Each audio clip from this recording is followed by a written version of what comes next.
नमस्कार साथियों। गुजरात पैरामिलिट्री का एक और बहुत ही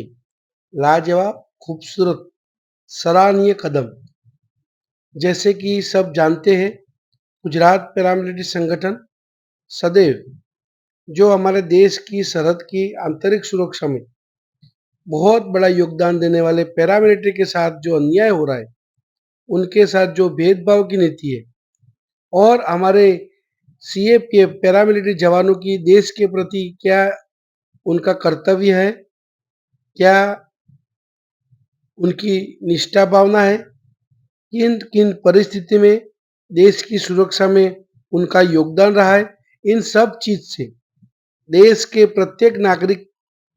इससे वाकिफ हो, इसके लिए सदैव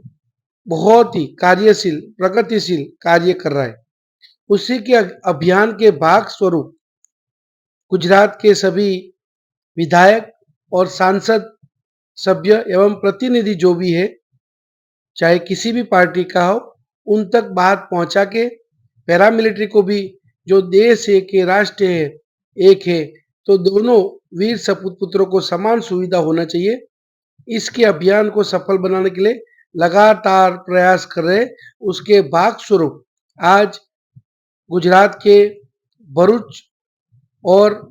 नर्मदा डिस्ट्रिक्ट पैरामिलिट्री संगठन के पदाधिकारी के साथ गुजरात प्रदेश अध्यक्ष पटेल दीपेश भाई आज नर्मदा डिस्ट्रिक्ट के डेडियापाड़ा विधानसभा क्षेत्र के सक्रिय कर्मठ जाबाज युवा नेता श्री चेतरभाई वसावा साहब से शुभेच्छा मुलाकात की। यहाँ पर मैं सभी को बताना चाह रहा हूँ कि यहाँ कोई किसी पार्टी विशेष का प्रचार करने या पार्टी के लिए पर्टिकुलर कहीं उनके मुलाकात नहीं है। केवल गुजरात पैरामिलिट्री संगठन का उद्देश्य केवल है जो प्रतिनिधि है उनकी तरफ से सरकार में ये बात पहुंचे। जवान के नाते भी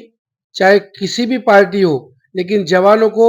देश की आन बान शान के लिए अपना सर्वोच्चम योगदान देना, बलिदान देना, यही इनका काम रहा है। उसी के भांति आज पैरामिलिट्री के रिटायर्ड जवान को संगठन है, मार्टियस परिवार का जो संगठन है, वो भी एक देश हित और राष्ट्र हित के अभियान के भाग स्वरूप आज आम आदमी पार्टी के नेता Shri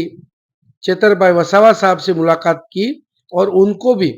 BSF, CRPF, CISF, SSB, ITBP, Assam rifle, ये जो 6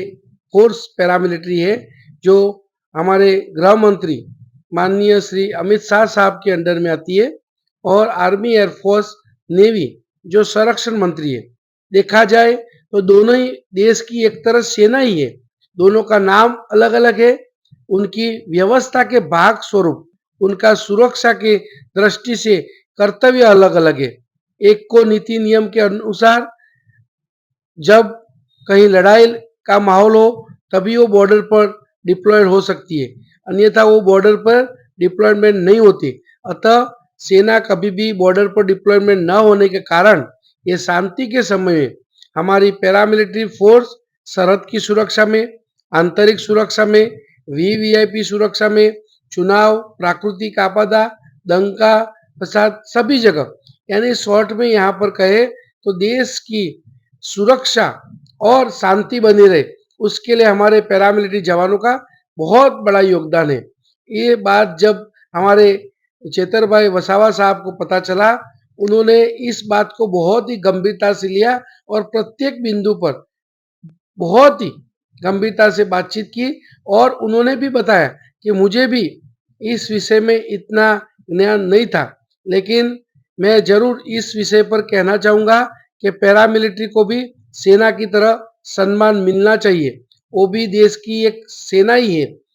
ठीक है, भाग स्वरूप, व्यवस्था के भाग स्वरूप दोनों के पार्ट अलग है, लेकिन जब देश एक है, राष्ट्र एक है, तो हमारे पैरामिलिट्री जवानों, उन शहीद परिवारों को भी आर्मी की तरह एक्समैन का दर्जा, शहीदी का दर्जा, कल्याण बोर्ड, साथ ही जो जो सुविधाएं हमारे सेना के जवानों को मिलती है, राज्य सरकार हो या केंद्र सरकार दे रही हो, तमाम सुविधा कैंटीन का लाभ हो, सभी फैसिलिटी हमारे पैरामिलिट्री जवानों को मिलना चाहिए। और खास करके विशेष एमएलए चेतर वसावा साहब ने विशेष सभी संगठन के पदाधिकारी के सामने कहा कि आपके इस अभियान को सफल बनाने के लिए मैं यहाँ पर राजनीतिक तौर पर आपसे बात नहीं कर रहा हूँ, एक देश के राष्ट्रप्रेमी और देशभक्त के नाते मेरा भी सर्वप्रथम कर्तव्य है कि जो देश के लिए समर्पित है उन जवानों के लिए, उन जवानों के परिवार के लिए मैं भी अपनी तरफ से योगदान दूं। अतः आप अपने पैरामिलिट्री के जो भी है संक्षिप्त में मुझे बताइए, जिससे मैं आपकी बात गुजरात सरकार और केंद्र सरकार तक पहुंचाने के लिए मेरे को जो भी माध्यम यूज करना पड़ेगा, चाहे वो लेटर पैड से हो या फिर आप भी जहां पर कार्यक्रम रख रहे हो पैरामिलिट्री संगठन, उस कार्यक्रम में भी मैं आऊंगा और पैरामिलिट्री की बात जरूर सरकार तक पहुंचाऊंगा और आने वाले समय में जल्द से जल्द पैरामिलिट्री को भी सेना की तरह सम्मान मिले, उसके लिए चेतर भाई वसावा साहब ने एक विश्वास व्यक्त किया था। जय हिंद, जय भारत।